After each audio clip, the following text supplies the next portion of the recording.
people that it persecutes.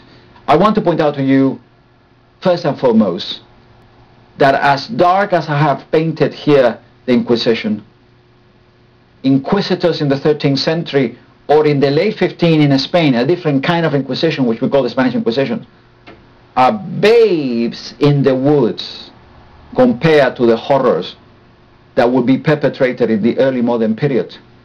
Wait until we get to the witch craze in these lectures, and you shall see.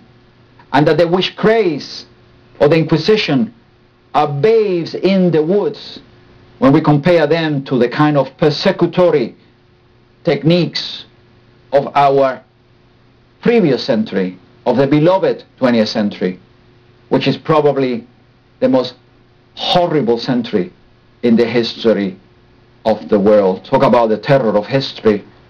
Think about the 20th century. It's one genocide after another, one after another, through the entire century. So that, in many respects, the Inquisition, the number of people who actually are physically killed by the Inquisition, is relatively small when you compare it to other circumstances, to other places, to other periods. Probably in the Languedoc, most of the people who are found guilty of heresy and are quote-unquote executed are people who either have fled and run for their lives or who were already dead, but who nevertheless the Inquisition brings to trials, even though they might be dead or even they might have fled, and have a trial for them, and then when they are not there physically present, will burn them in effigy.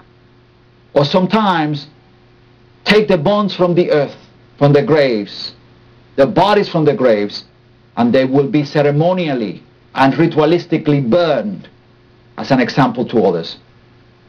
Why would the Inquisition do this? For two reasons.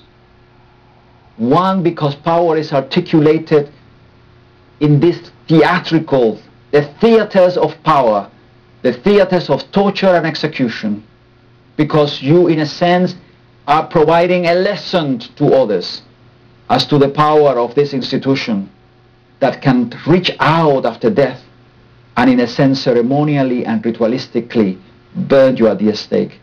And two, because doing that, it allows inquisitors and French royal officials now moving in greater numbers into the south to, in a sense, claim and confiscate your property. And one of my students have been working on confiscations of property, and you could see how great estates and domains are built on the confiscation of the properties of heretics. This is a way in which we, in a sense, get to them economically. Inquisition works very simply, and I think it's a good moment for us to learn how the Inquisition works, because we are going to find them at work interviewing Benandantes in the Friuli or witches in Germany, so that we know how it works. So the Inquisition works very simply. You are accused by someone of being a heretic. The accusations are always in secret. You never confront those who accuse you. But you can make a list of all your enemies. And if the people who have accused you are among your enemies, then that accusation is not taken into consideration. You are brought in front of the Inquisition. You are questioned. You are expected to give the right answer. And we know what the right answer is. I am guilty. That's the right answer. Because it's very difficult to prove your innocence in such systems. And in some respects, the kind of questionings that go on to this very day throughout the world in coercive police states or political systems is not very different. We assume altogether that you are guilty. That's why you are here in front of us. And since we assume you are guilty anyway, then what we want you to do is to make it easy on us and on yourself and confess.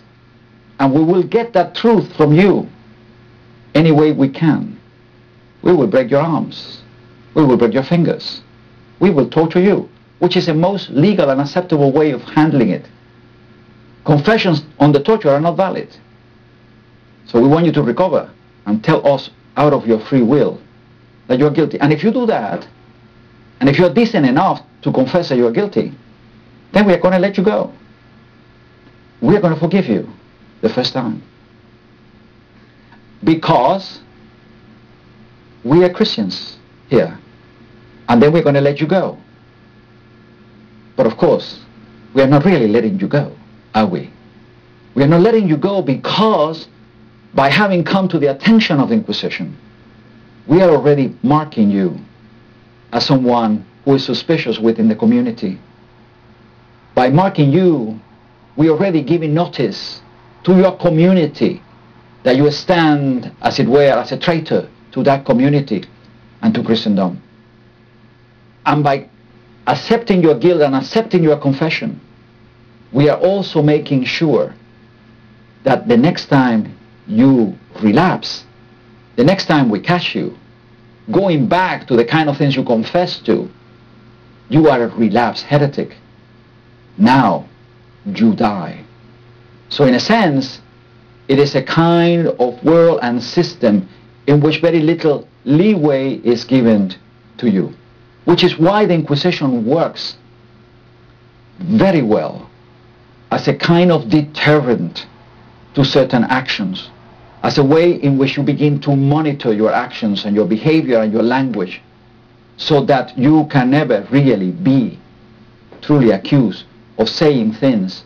Which is why when we look into the future at someone like Domenico Scandella, called Menocchio, the man that Carlo Ginzburg examines in The Cheese and the Worms, having a free mouth is very dangerous in this society, because people listen and people will essentially confess you. But I want to say to you as well that although the Inquisition in the Languedoc faced tremendous oppositions from Catars, a popular heresy in the area, overall, throughout Europe, the Inquisition had great support from the mass of the people, because the number of people who are brought in front of the Inquisition are very small, a very small percentage of the population as a whole.